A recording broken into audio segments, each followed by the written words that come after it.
فإذا وهبت فذاك فضل سابق هذا الذي يرجو إليه وأطمع وإذا منعت فأنت ربي خالقي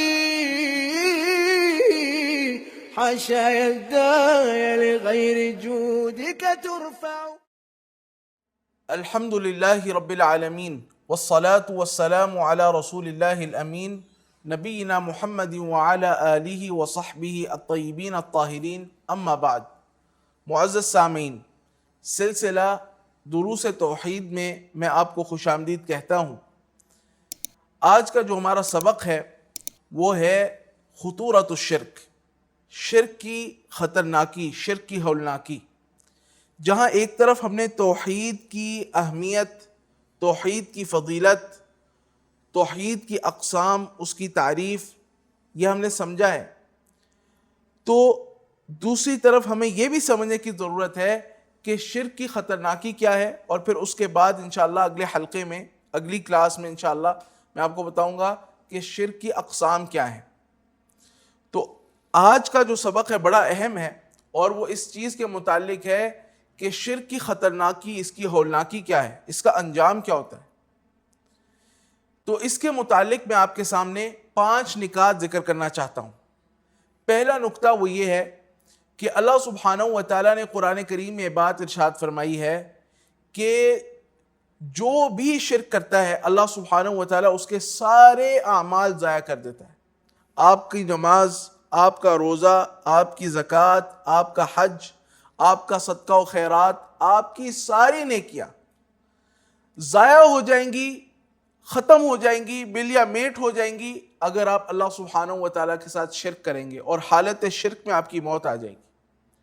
اللہ تعالیٰ نے قرآن کریم میں بات ارشاد فرمائی کہ وَلَقَدْ أُوحِيَ إِلَيْكَ وَإِلَى الَّذِينَ مِن قَبْلِكَ لَئِنْ أَشْرَكْتَ لَيَحْبَطَنَّ عَمَلُكَ وَلَتَكُونَنَّ مِنَ الْخَاسِرِينَ. اے نبی صلی اللہ علیہ وسلم، ہم نے آپ کی طرف یہ بات وحی کی ہے، اور آپ سے پہلے جو انبیاء اور رسول علیہ السلام گزرے ہیں ان کی طرف بھی ہم نے یہ بات وحی کی تھی کہ لَإِنْ أَشْرَكْتَ، اگر بفرض محال آپ بھی اگر اللہ تعالیٰ کے ساتھ کسی کو شریک ٹھہرائیں گے، لَيَحْبَطَنَّ عَمَلُكَ، ہم آپ کے بھی سارے اعمال کو ضائع کر دیں گے، آپ کے بھی سارے اعمال ضائع ہو جائیں گے. وَلَتَكُونَنَّ مِنَ الْخَاسِرِينَ، اور البتہ ضرور، یقیناً آپ خاسرین میں سے ہو جائیں گے. سبحان اللہ. یہ کس کو خطاب ہو رہا ہے؟ ذرا یہ تو غور کریں. نبی مکرم صلی اللہ علیہ وسلم کو خطاب ہو رہا ہے کہ بفرض محال آپ تو توحید پرست ہیں، لیکن آپ جان لیں اور آپ کی امت بھی یہ جان لے کہ اگر آپ بھی اللہ تعالیٰ کے ساتھ شرک کریں گے آپ کے سارے اعمال ضائع ہو جائیں گے اور آپ خاسرین میں سے ہو جائیں گے. اور قرآن کریم کا ایک مقام تو بڑا ہی خطرناک ہے. اللہ سبحانہ و تعالیٰ نے سورۃ الانعام میں 18 انبیاء علیہ السلام کا تذکرہ کیا. ان میں ابراہیم علیہ السلام کا ذکر ہے، یعقوب علیہ السلام کا ذکر ہے، اسحاق علیہ السلام کا ذکر ہے، موسیٰ اور عیسیٰ علیہ السلام کا ذکر ہے، نوح علیہ السلام کا ذکر ہے. یعنی اولو العزم انبیاء اور رسول علیہ السلام بھی اس میں مذکور ہیں. اور اسی طریقے سے داؤد، سلیمان، ایوب الی آخر 18 انبیاء علیہ السلام کا اللہ سبحانہ و تعالیٰ نے ذکر فرمایا. اور اس کے بعد یہ بات ارشاد فرمائی کہ وَلَوْ أَشْرَكُوا لَحَبِطَ عَنْهُمْ مَا كَانُوا يَعْمَلُونَ. اگر یہ معزز ہستیاں بھی اللہ تعالیٰ کے ساتھ کسی کو شریک ٹھہرا دیں، لَحَبِطَ عَنْهُمْ مَا كَانُوا يَعْمَلُونَ، ان کے سارے اعمال اللہ سبحانہ و تعالیٰ ضائع کر دے گا. اس کا مطلب ہے اللہ سبحانہ و تعالیٰ کو شرک کے معاملے میں بڑی غیرت آتی ہے. اللہ سبحانہ و تعالیٰ شرک برداشت نہیں کرتا. نیکیوں کو، بڑی بڑی نیکیوں کو اللہ سبحانہ و تعالیٰ ضائع کر دیتا ہے، چاہے وہ انبیاء کی کیوں نہ ہو. اللہ سبحانہ و تعالیٰ ضائع کر سکتا ہے، اس کی وعید ہے کہ وہ ایسا کرے گا. معزز سامعین، دوسرا نقطہ شرک کی خطرناکی کے متعلق وہ یہ ہے کہ جو شخص اللہ سبحانہ و تعالیٰ کے ساتھ شرک کرتا ہے اللہ سبحانہ و تعالیٰ اس کی مغفرت نہیں فرمائے گا اور جنت اس پر حرام ہو جائے گی. اللہ تعالیٰ نے قرآن کریم میں فرمایا إِنَّهُ مَن يُشْرِكْ بِاللَّهِ فَقَدْ حَرَّمَ اللَّهُ عَلَيْهِ الْجَنَّةَ. جو شخص اللہ سبحانہ و تعالیٰ کے ساتھ شرک کرتا ہے، اللہ سبحانہ و تعالیٰ نے اس پر جنت کو حرام کر دیا ہے. جنت حرام ہے مشرک پر، مشرک جنت میں داخل نہیں ہو سکتا، اور مشرک کی مغفرت نہیں ہوگی. یعنی دنیا میں اگر توبہ کیے بغیر چلا گیا حالت شرک میں، تو آخرت میں اللہ سبحانہ و تعالیٰ سے جتنی مرضی معافی مانگ لے، جتنی مرضی نیکیاں اس کے نام اعمال میں ہو، اللہ تعالیٰ اس کی مغفرت نہیں فرمائے گا. اس لیے اللہ تعالیٰ نے فرمایا ان اللہ لا یغفر ان یشرک بہ ویغفر ما دون ذلک لمن یشاء.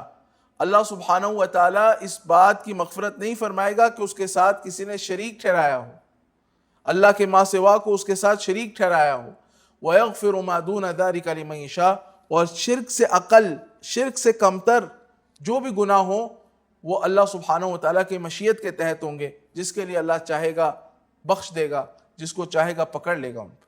شرک کی خطرناکی کے متعلق تیسرا نقطہ وہ یہ یاد رکھیں کہ دنیا کے اندر جو شخص بھی شرک کرتا ہے، اللہ سبحانہ و تعالیٰ نے اس کو ظالم کا نام دیا ہے، وہ ظالم ہے.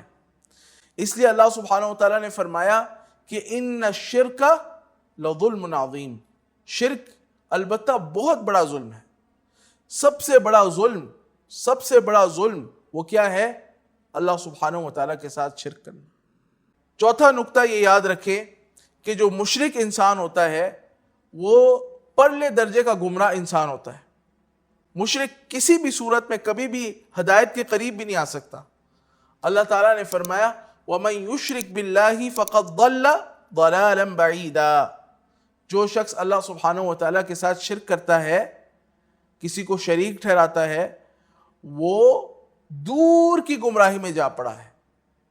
یعنی وہ حق سے، ہدایت سے، صراط مستقیم سے بہت دور جا چکا ہے.